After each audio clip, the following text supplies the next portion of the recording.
നമസ്കാരം. സമൃദ്ധിയുടെയും ഐശ്വര്യത്തിൻ്റെയും നാളുകളാണ് ഓണനാളുകൾ.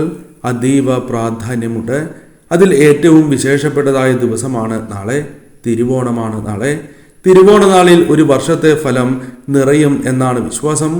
ഭാഗ്യ ദൗർഭാഗ്യങ്ങളെ തീരുമാനിക്കുന്നതായ ദിവസം.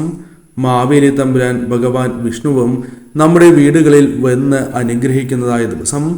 എങ്ങും സന്തോഷത്തിൻ്റെ നാളുകൾ, കളിച്ചിരികൾ നിറയേണ്ടതായ ദിവസം. അതിനാൽ ചില കാര്യങ്ങൾ ഇന്നേ ദിവസം വീടുകളിൽ ചെയ്യുന്നത് വളരെ ദോഷകരം തന്നെയാകുന്നു. അതേക്കുറിച്ച് മനസ്സിലാക്കാം. നാളെ നടത്തുന്ന വിശേഷാൽ പൂജകളിൽ ഉൾപ്പെടുത്താൻ ആഗ്രഹിക്കുന്നവർ പേരും ജന്മനക്ഷത്രവും കമന്റ് ബോക്സിൽ രേഖപ്പെടുത്തുക. നമസ്കാരം. ഉത്രാടം നാളിൽ ഏറ്റവും വിശേഷം വാഴപ്പഴവുമായി ബന്ധപ്പെട്ടവയാകുന്നു. ഇന്നേ ദിവസം പഴക്കുലകൾ ക്ഷേത്രങ്ങളിൽ സമർപ്പിക്കുന്നത് പതിവ് തന്നെയാണ്. പണ്ടുകാലത്തെ നിലനിൽക്കുന്നതായ ആചാരം തന്നെയാകുന്നു. പ്രത്യേകിച്ചും ഗുരുവായൂർ ക്ഷേത്രത്തിൽ ഭഗവാന് മുൻപിൽ പഴം സമർപ്പണം ഒരു പ്രധാനപ്പെട്ട ആചാരം തന്നെയാകുന്നു. ഗുരുവായൂരിൽ എത്താൻ സാധിക്കാത്തവർ അടുത്തുള്ള ശ്രീകൃഷ്ണ ക്ഷേത്രത്തിൽ ഇത്തരത്തിൽ സമർപ്പിക്കുന്നത് ഏറ്റവും ശുഭകരം തന്നെയാകുന്നു. ജീവിതത്തിൽ നാം വിചാരിക്കുന്നതിനേക്കാൾ അപ്പുറം, നാം സ്വപ്നം കാണുന്നതിനും അപ്പുറം ഗുണാനുഭവങ്ങൾ വന്നു ചേരുവാൻ സഹായകരമായി തീരും. എന്നാൽ ഇന്ന് ഏകാദശിയും ഉത്രാടവും ഒരുമിച്ച് വരുന്നു എന്ന പ്രത്യേകതയുണ്ട്. ഇതിനാൽ ശ്രീകൃഷ്ണ ക്ഷേത്ര ദർശനം നടത്തുവാൻ സാധിച്ചാൽ ജീവിതത്തിൽ വലിയ മാറ്റങ്ങൾ തന്നെ വന്നു ചേരും. പ്രധാനപ്പെട്ട വഴിപാടുകൾ പഴ സമർപ്പണം തന്നെയാകുന്നു. കൂടാതെ മാമ്പഴ സമർപ്പണം, അരി സമർപ്പണം സർവ്വ ഐശ്വര്യത്തിന് സഹായകരമായ ഒന്ന് തന്നെയാകുന്നു. ഇന്നേ ദിവസം ഭാഗ്യസൂക്തം ഗൃഹനാഥയുടെയോ അല്ലെങ്കിൽ വീട്ടിലെ സ്ത്രീകളുടെ പേരുകളിൽ നടത്തുന്നത് ദാരിദ്ര്യമോചനത്തിന് ഏറ്റവും ശുഭകരം തന്നെയാകുന്നു. പുരുഷ സൂക്തം പുരുഷന്മാരുടെ പേരിൽ ഇന്നേ ദിവസം നടത്തുന്നതും സർവ്വ ഐശ്വര്യപ്രദം തന്നെയാകുന്നു. ഈ വഴിപാടിലൂടെ ഇന്നേ ദിവസം നിങ്ങൾക്ക് സർവ്വ ഐശ്വര്യങ്ങളും ഭഗവാന്റെ അനുഗ്രഹത്താൽ ജീവിതം രക്ഷപ്പെടുന്നതായ കാര്യങ്ങൾ ജീവിതത്തിലേക്ക് വന്ന് ചേരുന്നതുമാണ്. നാം ഭഗവാനെ മറന്നാലും ഭഗവാൻ നമ്മെ ഒരിക്കലും മറക്കുന്നതല്ല. തിരുവോണം നാളെ 10 കളം ഉള്ള പൂക്കളം വരണം എന്നാണ് പറയുക. വീടുകളിൽ അപ്രകാരമാണ് ഇടേണ്ടത്. പ്രധാന വാതിലിന് നേരെ ഉണ്ടാകേണ്ടതാകുന്നു. ആദ്യം നടുക്ക് തുളസിയില വയ്ക്കുക. നടുക്കായി താമര, തുമ്പ എന്നിവ ഇട്ടതിന് ശേഷം മറ്റ് കളങ്ങളിലേക്ക് കടക്കാം. ഏറ്റവും വലുതും മനോഹരവുമായ കളങ്ങൾ വേണം നാളെ ഒരുക്കുവാൻ. നാളെ വീടുകളിൽ ഉണ്ടായിരിക്കേണ്ട ഏറ്റവും വലിയ പൂക്കളം തന്നെയാണ് ഉണ്ടാകേണ്ടത്. അരിപ്പൊടി കൊണ്ട് മാവ് തയ്യാറാക്കി അണിയുന്നതും ഏറ്റവും ശുഭകരമാണ്. നടുക്ക് അല്ലെങ്കിൽ കിഴക്ക് ദിശയിൽ ഒരു വാഴയിലേക്ക് മുകളിലായി വയ്ക്കുക. ഓം ക്ലീം കൃഷ്ണായ നമഃ എന്ന് ഉരുവിട്ടുകൊണ്ട് ഇപ്രകാരം ചെയ്യുന്നതും സർവ്വ ഐശ്വര്യപ്രദം തന്നെയാകുന്നു. ചില തെറ്റുകൾ നാളത്തെ ദിവസം ചെയ്യുവാൻ പാടുള്ളതല്ല. അതീവ ദോഷകരം തന്നെയാണ്. അത് ഏതെല്ലാം തെറ്റുകളാണ് എന്നുകൂടി മനസ്സിലാക്കാം.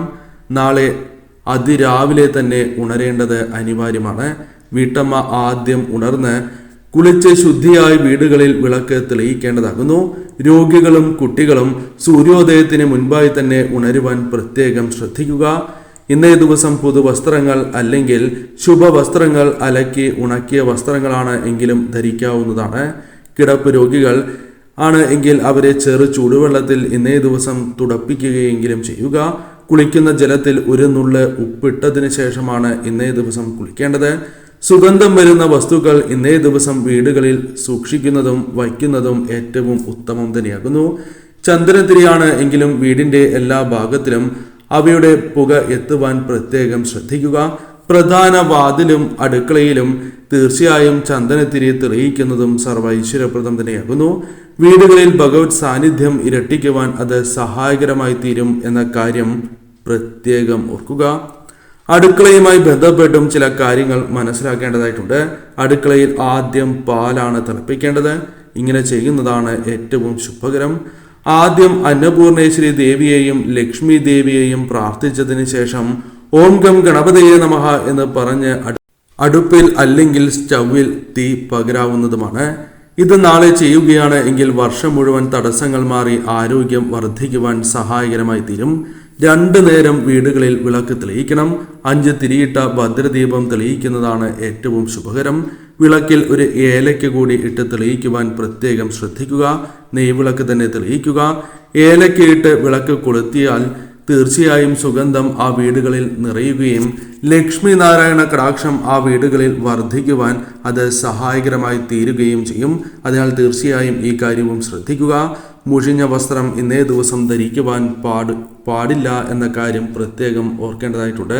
മുഷിഞ്ഞ വസ്ത്രങ്ങൾ കൂട്ടിയിടാൻ പാടുള്ളതല്ല. ഈറൻ വസ്ത്രങ്ങൾ ഒരിക്കലും വീടിനകത്ത് ഇന്നേ ദിവസം പാടുള്ളതല്ല. അപ്പോൾ തന്നെ അലക്കിയിടുവാൻ പ്രത്യേകം ശ്രദ്ധിക്കുക.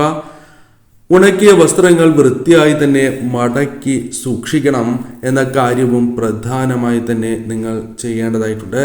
പ്രധാന വാതിലിൻ്റെ ഇരുവശത്തും പുഷ്പങ്ങൾ സമർപ്പിക്കുന്നതും ഇന്നേ ദിവസം ഏറ്റവും വിശേഷമാണ്. ദാനം: ഇന്നേ ദിവസം അന്നം, വസ്ത്രം, ജലം എന്നിവ ദാനം ചെയ്യുന്നതും നിങ്ങൾക്ക് സാധിക്കുന്നതായ സഹായം ഇന്നേ ദിവസം മറ്റുള്ളവർക്ക് ചെയ്യുന്നതും ഏറ്റവും വിശേഷമാകുന്നു. കുട്ടികൾക്കും സ്ത്രീകൾക്കും ഇന്നേ ദിവസം തീർച്ചയായും മധുരം നൽകുന്നതും അവർക്ക് ആവശ്യമുള്ള വസ്തുക്കൾ നൽകുന്നതും ഏറ്റവും വിശേഷം തന്നെയാകുന്നു. മൃഗങ്ങളെയും പക്ഷികളെയും ഇന്നേ ദിവസം ഉപദ്രവിക്കരുത്. വിഭവസമൃദ്ധമായ ആഹാരം കഴിക്കുവാൻ ഇന്നേ ദിവസം ഏവരും പ്രത്യേകം ശ്രദ്ധിക്കേണ്ടതായിട്ടുണ്ട്. അനാവശ്യമായി ദേഷ്യപ്പെടാൻ പാടുള്ളതല്ല. ഭക്ഷണം അനാവശ്യമായി കളയുവാൻ പാടുള്ളതല്ല. ആ കാര്യവും ശ്രദ്ധിക്കുക. ഇന്നേ ദിവസം അതിരാവിലെ ബ്രാഹ്മമുഹൂർത്തത്തിന് വളരെയധികം പ്രാധാന്യമുണ്ട്.